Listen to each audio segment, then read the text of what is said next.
tous, j'espère que vous allez bien, c'est le Rebelle Capitaliste.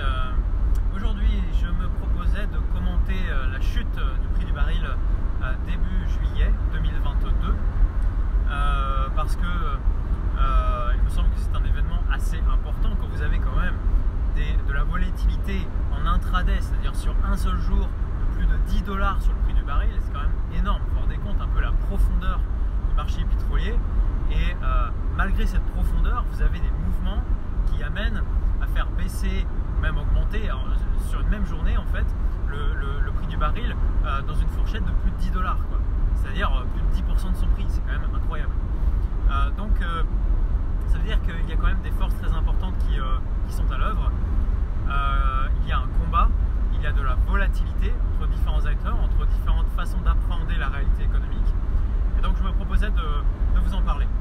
Alors si vous me suivez depuis un petit moment, vous savez que j'ai annoncé depuis mars 2022 qu'il me semblait, notamment donc après l'invasion russe et après quelques semaines après l'invasion russe notamment, que il me semblait que nous allions osciller du fait des fondamentaux du marché pétrolier et aussi du fait de l'utilisation des réserves stratégiques de pétrole par les États-Unis décidées toujours en mars 2022, que nous allions osciller au niveau du prix du baril WTI autour de 100 $ et au niveau du prix du baril de Brent au niveau de 110. Et c'est exactement ce qui s'est passé. Exactement ce qui s'est passé. Jusqu'à début juillet, donc j'avais dit que jusqu'à l'été, jusqu'au début de l'été, nous aurions cette oscillation autour de 100 WTI et autour de 110 au niveau du Brent. Donc c'est ce qui s'est passé. Alors ça ne veut pas dire que j'aurais forcément raison sur ma deuxième prévision qui était que il me semblait assez probable, je parle toujours en termes de probabilité parce que rien n'est jamais sûr dans ce bas monde, je dirais. On ne peut parler qu'en termes de probabilité, mais je dirais qu'il est quand même assez probable que cet été, et c'est peut-être d'ici la fin de l'été, donc peut-être en septembre de cette année 2022, nous allions chercher de nouveaux sommets, et donc les sommets étant à 140 $, que nous allions à 140 $, voire qu'on overshoot à 150 $, voire peut-être même plus. En tout cas, moi, c'est ce sur quoi je suis positionné. Je pense que nous allons avoir un nouveau rallye haussier sur le baril d'ici cet été. Pour une raison simple, c'est que l'utilisation des réserves stratégiques de pétrole, elle n'est pas infinie. Donc même si les Américains ont beaucoup utilisé, ont beaucoup tapé dans ces réserves pour limiter le prix, donc pour amener du pétrole en plus sur le marché pétrolier, donc pour limiter le prix du baril, eh bien ils ne vont pas pouvoir le faire indéfiniment, surtout que les risques géopolitiques augmentent. Donc ces réserves stratégiques de pétrole, elles sont là pour limiter les risques en cas de catastrophe, en cas de catastrophe naturelle, en cas de guerre, en cas d'utilisation majorée de l'US Navy, etc. Donc ils ne peuvent pas non plus la mettre à zéro. Et à un moment donné, il va falloir que ça commence à se calmer, l'utilisation de ces réserves stratégiques. Le marché anticipe finalement la fin de cet expédient qui a été l'utilisation des réserves stratégiques, des SPR. De plus, l'été, c'est la drive-in season. Et donc les gens prennent leur voiture, ils se déplacent plus, on utilise plus de pétrole en été.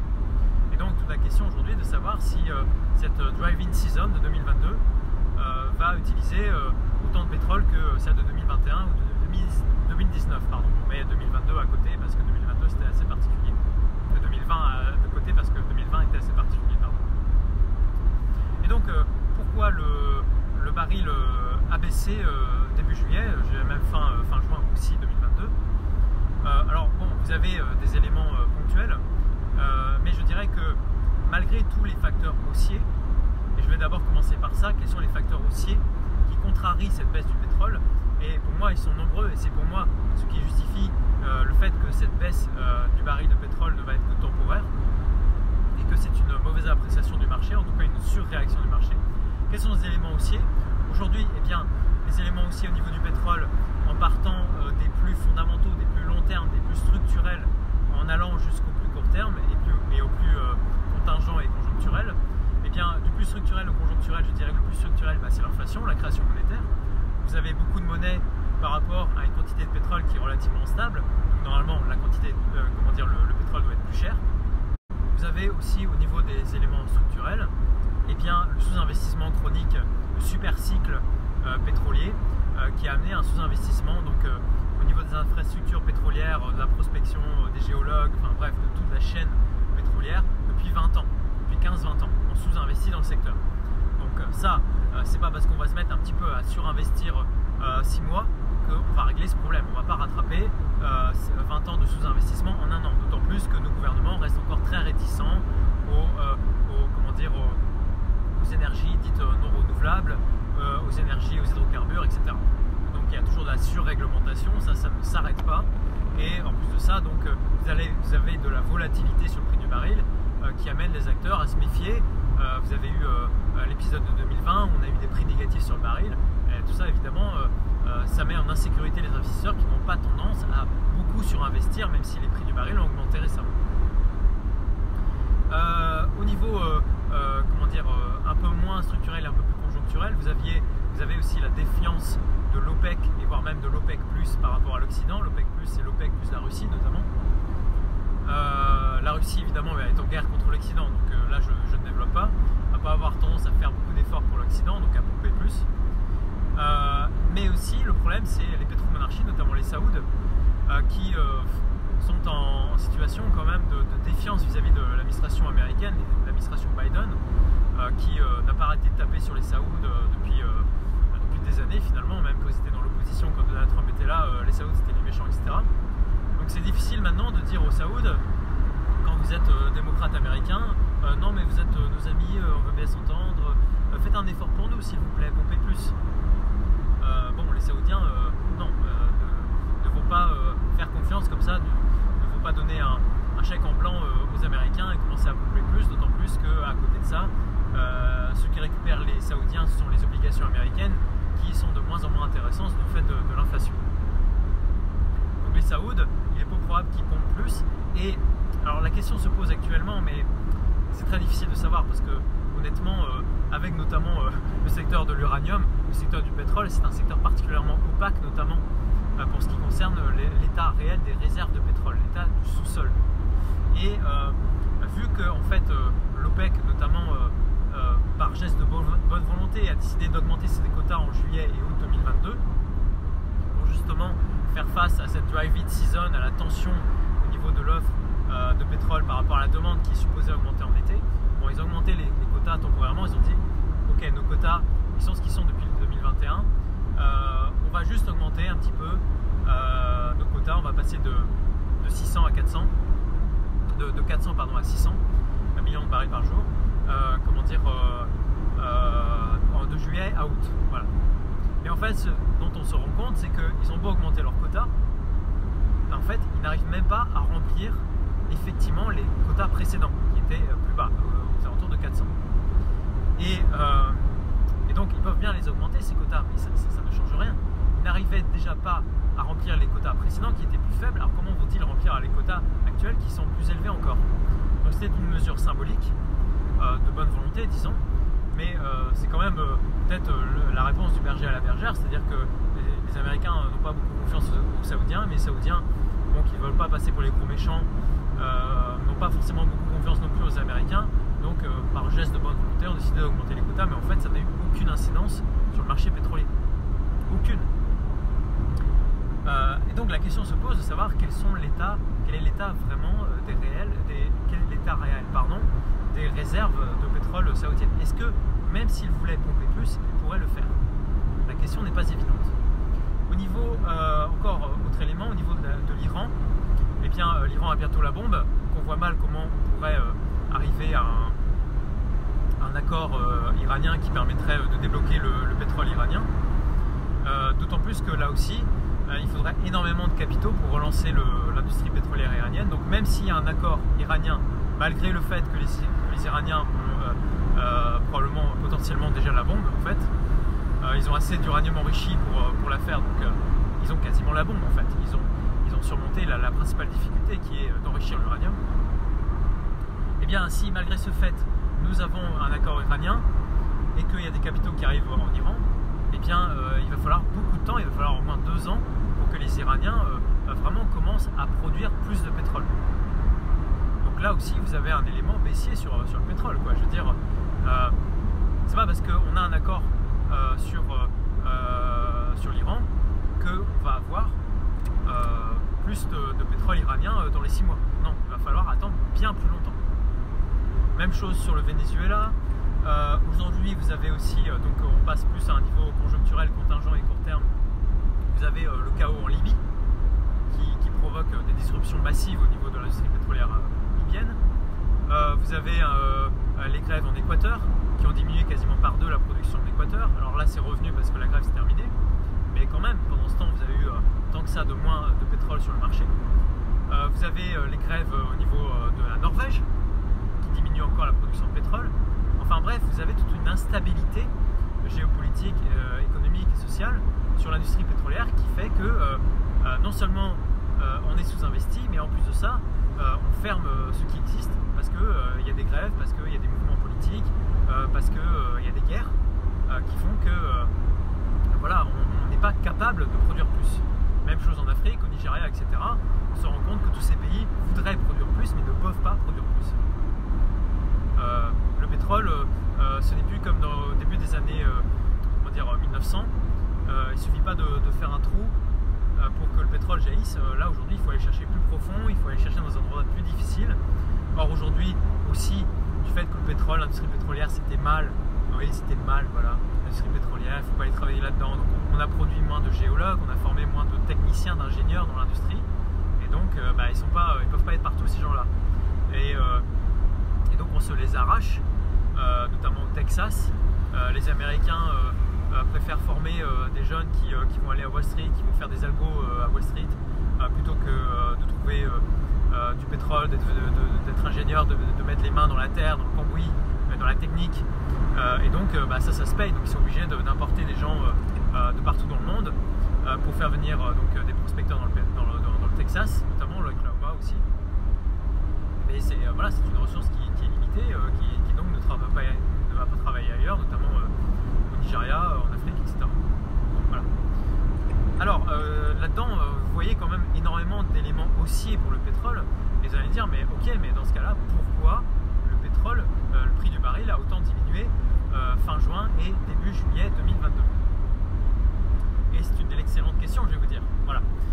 Et je me la pose aussi, évidemment. Je pense que la principale raison, c'est la récession. En tout cas, ce qu'on entend partout, et je pense que c'est vrai, c'est la raison la plus simple, c'est que les marchés se disent, ok, il va y avoir une récession, donc les gens vont moins travailler, vont avoir moins d'argent, vont faire moins de choses, vont transformer moins l'énergie pour faire de l'économique, et donc ils vont utiliser moins de pétrole, il y aura moins de demande de pétrole. Et s'il y a moins de demande de pétrole, et forcément, les prix du pétrole doivent diminuer.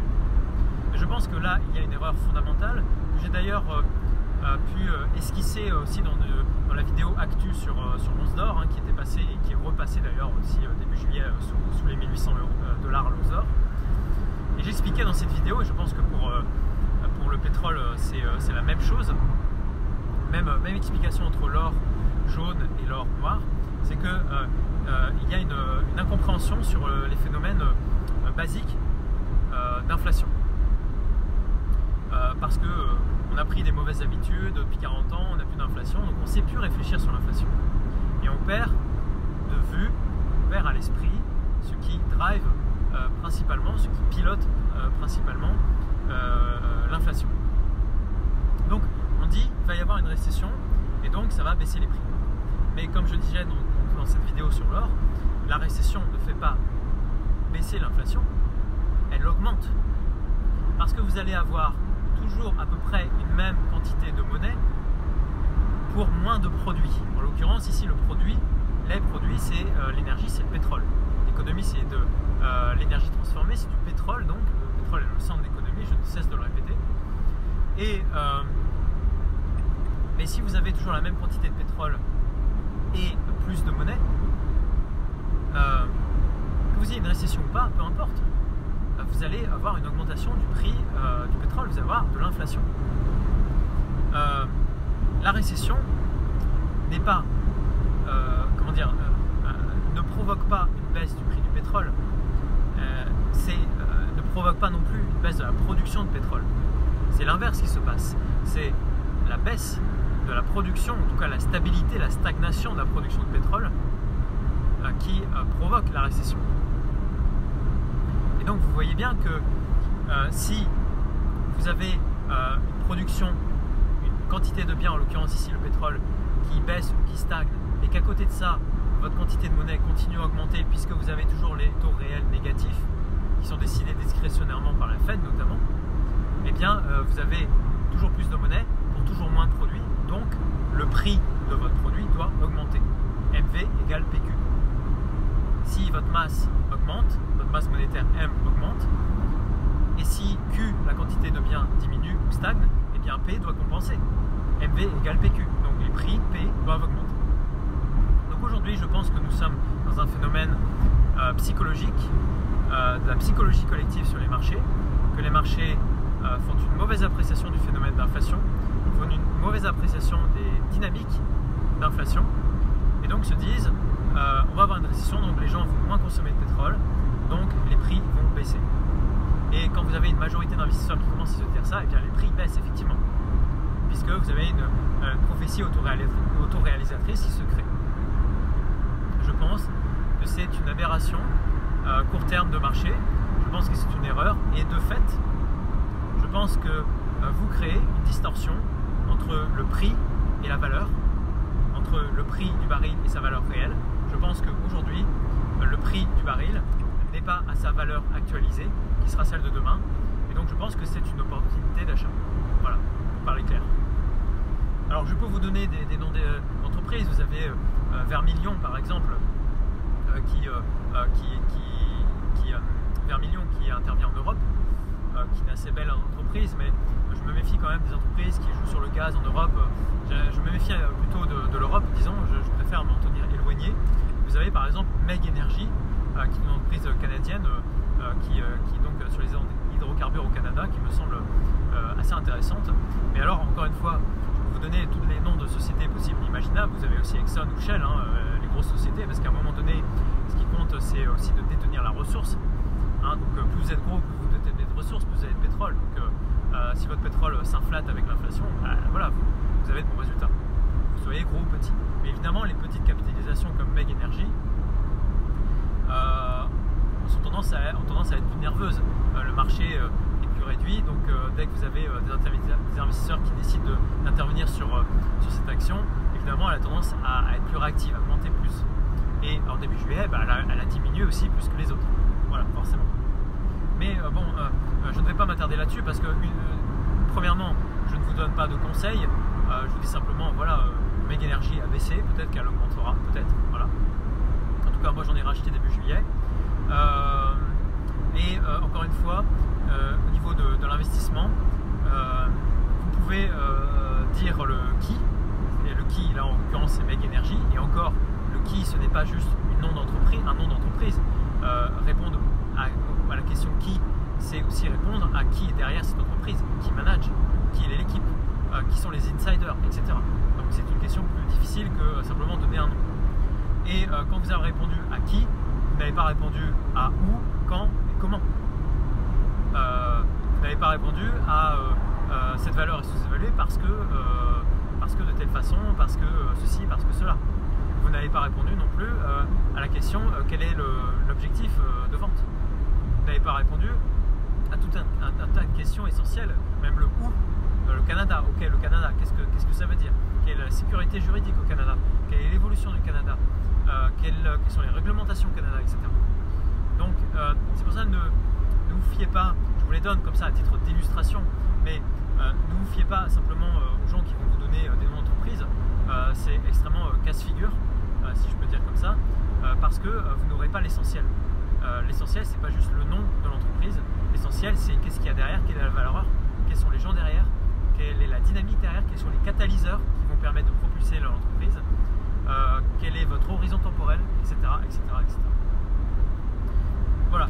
Donc ce que je voulais vous dire sur le pétrole, je pense que nous sommes sur une aberration court terme de marché, nous sommes sur de la psychologie collective, nous sommes sur un phénomène de mode.